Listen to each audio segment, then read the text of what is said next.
Okay, let's kind of test this like on Sunday. So Andrew's up using the mic. We turn the mic off.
And all of this is to God's glory.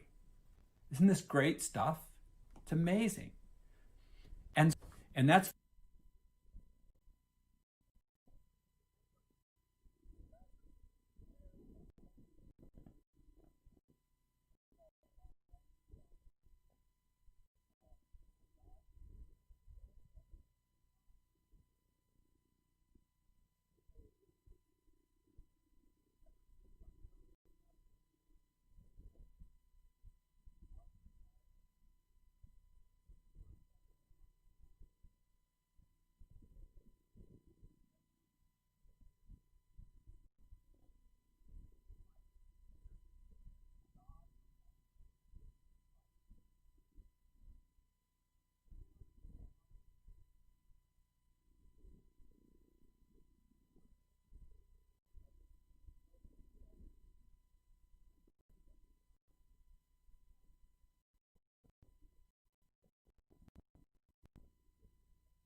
why Paul prays for them.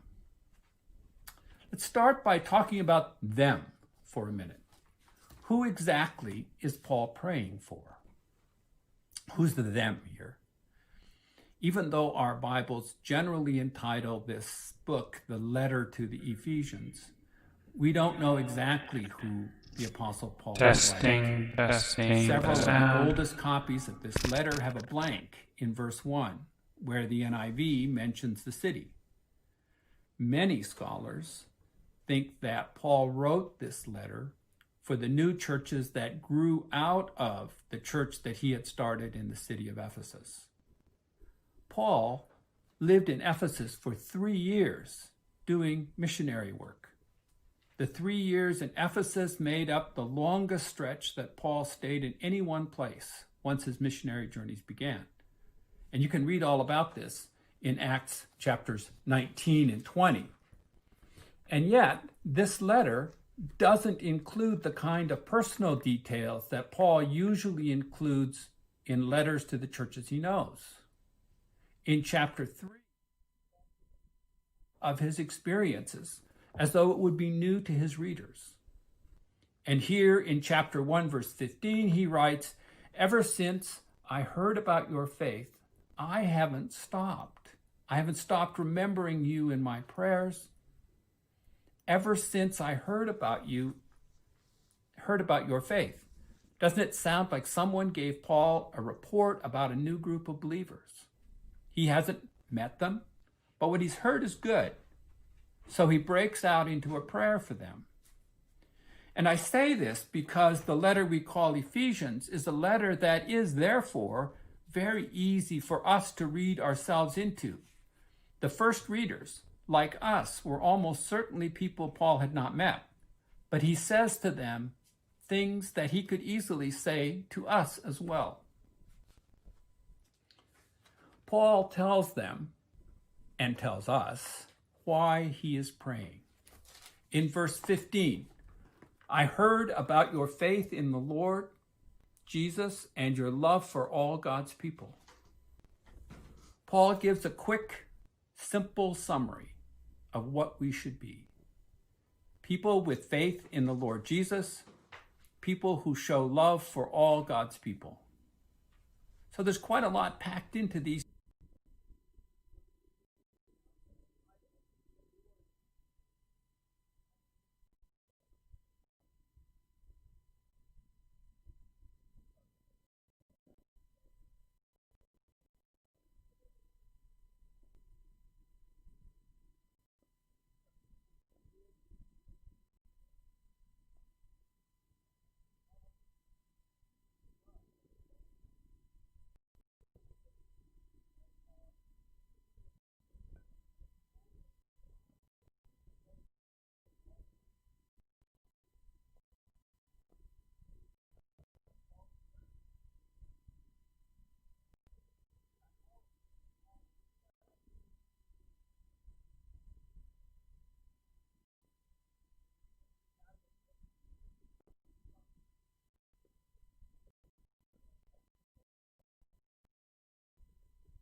God's people want to do things.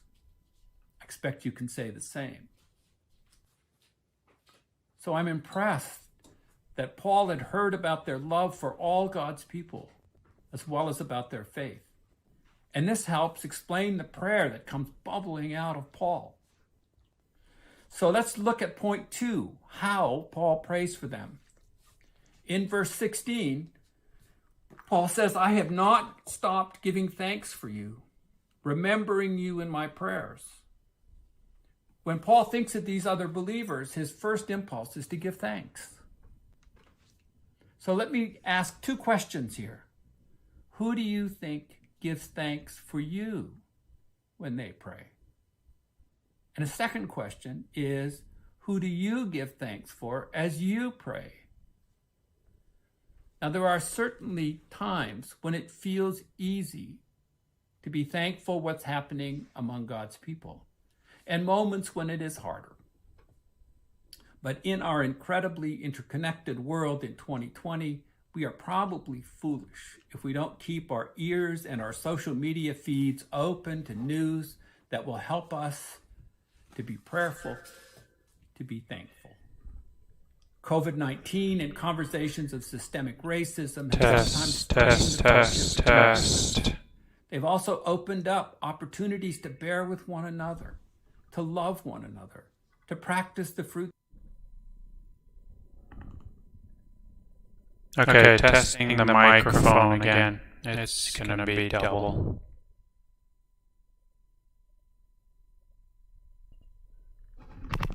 Why does it have to be double?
It's like the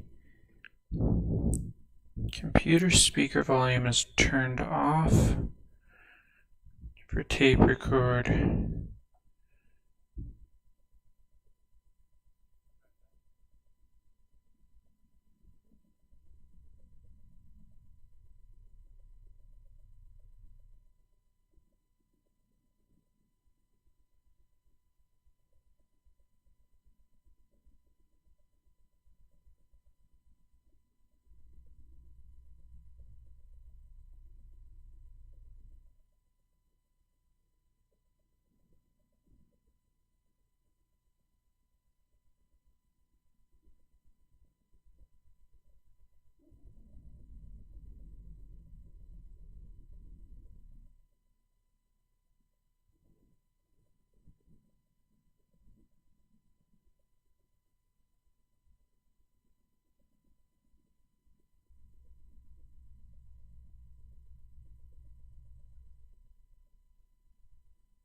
If I don't have, and it gains both of them.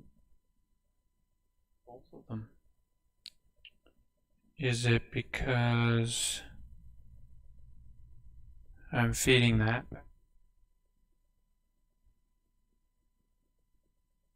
It's all dependent on this one.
Testing. Okay, so clearly my wireless sound is going through my switchboard audio. Now, can I put computer sound out through switchboard audio as well?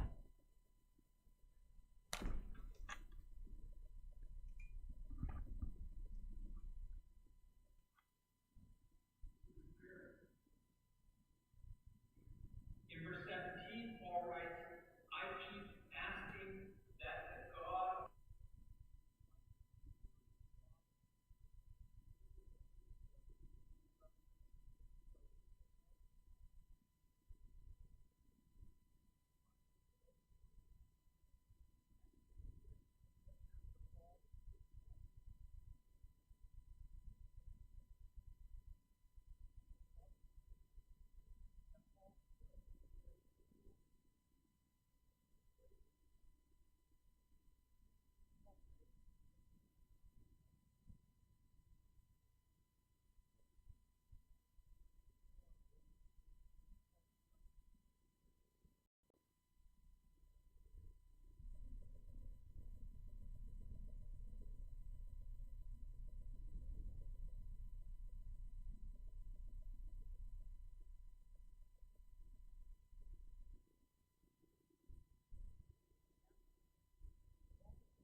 Our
bodies may break down, may wear down, may end in an accident, but in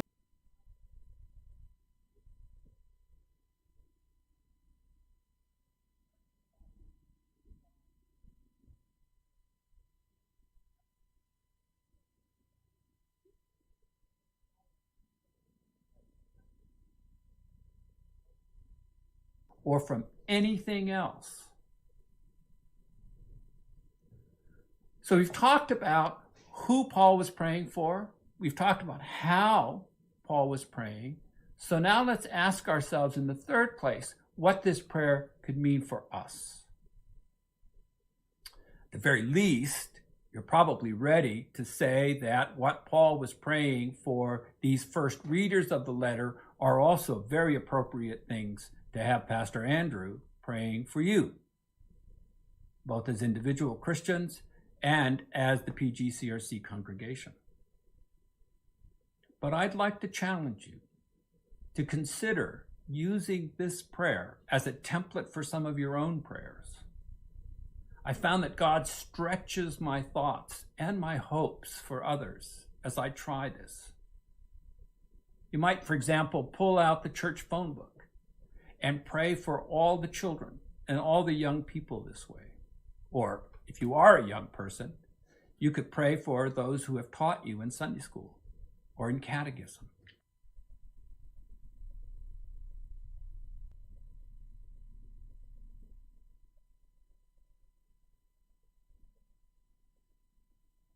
So then we go back to Pastor Andrew just talking, or the elder talking, and we've muted the computer audio.